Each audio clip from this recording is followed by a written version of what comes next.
সন্ধে তো হয়েই গেল। এবার সবার জন্য চাটা আমি বসিয়ে দিই তাড়াতাড়ি করে। নমস্কার বন্ধুরা, এইটা হলো প্রিয়া আর মারিয়ার শ্বশুর বাড়ি। এখন প্রিয়া রান্নাঘরে বসে সন্ধেবেলায় চা করবে। তো চলুন দেখি তবে আজকের গল্পে কি হয়। চাটা তো প্রায় হয়েই এলো, আর একটু ফুটলেই নামিয়ে দেব। বড় বৌমা, ছোট বৌমাকে যে দেখছি না তোমার সঙ্গে। আসলে মা, মারিয়ার না দুপুর থেকে খুব জ্বর এসেছে। এই তো আমি চাটা করে নিয়ে গিয়ে ওকে ডাকবো। আর দেখি একটু ওর জন্য মশলা ম্যাগিও করে নিয়ে যাব। ও তো আমার হাতের মশলা ম্যাগি খেতে খুব ভালোবাসে। যাই, আমি একটুখানি ছোট বৌমাকে দেখে আসি। আর বড় বৌমা, আমাকে কিন্তু এইসব ম্যাগি ঠ্যাগি দেবে না, ওসব আমার একদম পছন্দ না। তুমি আমাকে মুড়ি আর চাই দেবে। আচ্ছা ঠিক আছে মা। আচ্ছা বড় বৌমা, ছোট খোকা আর বড় খোকা কোথায় গো? ওদের তো দেখছি না। আসলে মা, ওরা সবাই মিলে মারিয়ার ঘরে হয়তো গল্প করছে। আচ্ছা বড় বৌমা, ঠিক আছে, তাহলে আমি যাই, গিয়ে ছোট বৌমাকে একটু দেখে আসি। জলটা ফুটেও গেছে, এবারে ম্যাগিটা দিয়ে দিই চটপট করে।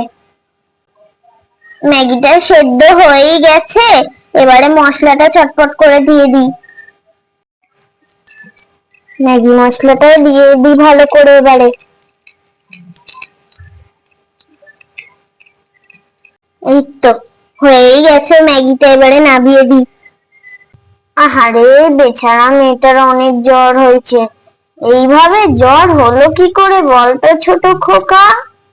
আরে মা, তুমি যে কি বলো না, আমি কি ডাক্তার নাকি গো? আসলে বাইরে ঘুরতে গেছিল, তাই জন্য হয়তো একটু ঠান্ডা গরম লেগে জ্বর হয়েছে। আরে মাসি, তুমি এত চিন্তা করো না, আমি তো বৌদি ভাইকে ওষুধ দিয়েছি, ঠিক হয়ে যাবে। তুমি চিন্তা করো না, একটু রেস্ট নিক, তাহলেই দেখবে একদম ঠিক হয়ে যাবে। চিন্তা করব না মানে? বিয়ের এখনো 1 মাস পর্যন্ত কাটলো না, এর মধ্যেই মেয়েটার জ্বর হয়ে গেল। আর আমি বেয়ান বেয়ানকে কি বলবো? হ্যাঁ, আরে মা, তুমি এমন ভাবে বলছো যেন জ্বরটা আমার জন্য হয়েছে। তুই বেচারা মেয়েটাকে দেখে রাখিস না, তাই জন্যই তো আজকে ওর জ্বরটা হলো। হ্যাঁ, আর বলবেন না মাসিমা, যাও ওয়েদার চেঞ্জ হচ্ছে না, আমারও যেন কিরকম একটা গলাটা ব্যথা ব্যথা করছে। কোনো কাশির ওষুধ খেয়েছো মা? নাহলে কাশি হলে যা কষ্ট হয়। না মাসিমা, এখনো কিছু খাইনি।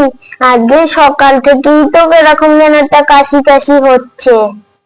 কি হলো বিজয় ভাই? প্রিয়া আমাকে ফোন করেছিল, বললো নাকি মারিয়ার জ্বর হয়েছে। ও, তাহলে বৌদি তোমাকে ডেকেছিল সৃজন দা? হ্যাঁ গো, দুপুর দিয়ে তো মারিয়ার জ্বর জ্বর এরকম যেন একটা, এখন একটু ওই ওষুধ খেয়ে ঘুমাচ্ছে। আরে মারিয়ার জ্বর হয়েছে, আমাকে ডাকার কি ছিল? শুভ ভাই তো ছিল নাকি? আরে সৃজন দা, তুমি একটা সিনিয়র ডাক্তার, আর আমার থেকে তোমার এক্সপিরিয়েন্সটা অনেক বেশি। আচ্ছা ঠিক আছে সৃজন বাবা, তুমি বৌমাকে দেখো, আমি সরে যাচ্ছি।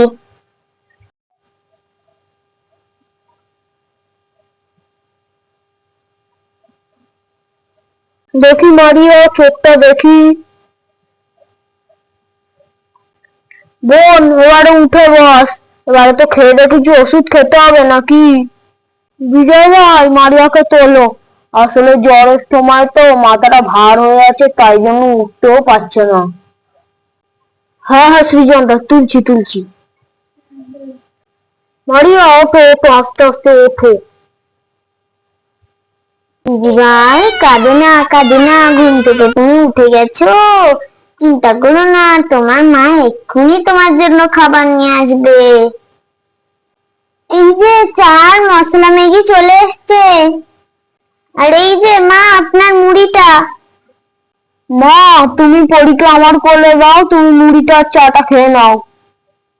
মারিয়া, একটু চাটা খেয়ে নে, দেখবি শরীরটা ভালো লাগবে। আর তুই পছন্দ করিস বলে তোর জন্য আমি মশলা ম্যাগিও বানিয়েছি স্পেশাল করে। দুপুর দিয়ে তো কিচ্ছু খাসনি, শরীরটা পুরো খারাপ করবে এবারে। না রে প্রিয়া, আমার না কিচ্ছু ভাল লাগছে না।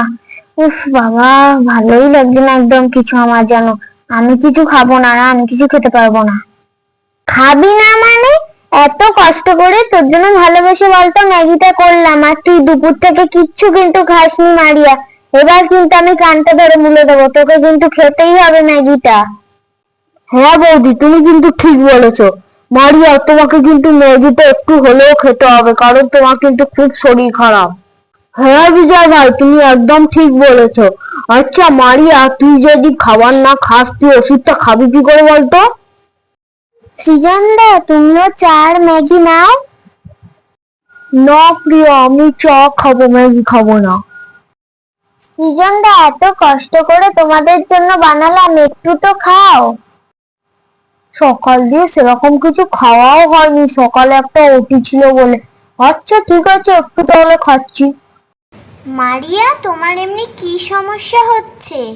আসলে আমার সেরকম কোনো সমস্যা হচ্ছে না, ঘুম আসতে চাইছে না রাত্রির বেলায়। চোখ বন্ধ করলেই যেন সেই সাদা শাড়ি পরা মহিলাটাকে দেখতে পাচ্ছি, আর সেই হাসির আওয়াজ পাচ্ছি। সেরকম কিছুই না, ওরা আসলে প্যানিক অ্যাটাক হয়েছে। ছোট থেকে তো একটু ভীতু না। প্যানিক অ্যাটাক আবার কি গো বাবা? জীবনেও তেমনি রোগের নাম শুনিনি। এইটা হচ্ছে আসলে অতিরিক্ত ভয় পায় তো, তাই জন্য কোনো একটা ভুলভাল স্বপ্ন দেখেছে, তাই জন্য জ্বরটা চলে এসেছে। আমি কোনো ভুল স্বপ্ন দেখিনি, তোরা দেখিসনি তো, তাই জন্যই অমনি ভাবে বলছিস। আরে তুইও তো ভয় পাস না, তাই জন্যই তো তোর এসব হয়। তুই ভুলভাল একটা স্বপ্ন দেখে মনে করেছিস ওটাকে সত্যি। বড় বৌমা, ছোট খোকা, তোমরা তো আমাকে কিছু বলনি। ছোট বৌমা আমার কি দেখেছে? হ্যাঁ, তোমরা কেন কিছু বলনি বলো তো আমাকে। ছোট বৌমা, তুমি কি দেখেছো? মা, আমি আপনাকে পরে সবটা খুলে বুঝিয়ে বলবো। তো বন্ধুরা, আজকের ভিডিওটা তাহলে আমরা এখানেই শেষ করছি। আর আজকের ভিডিওটা যদি আপনাদের ভালো লেগে থাকে, সবাই একটা লাইক আর সাবস্ক্রাইব করে আমাদের পাশে থাকবেন। ধন্যবাদ।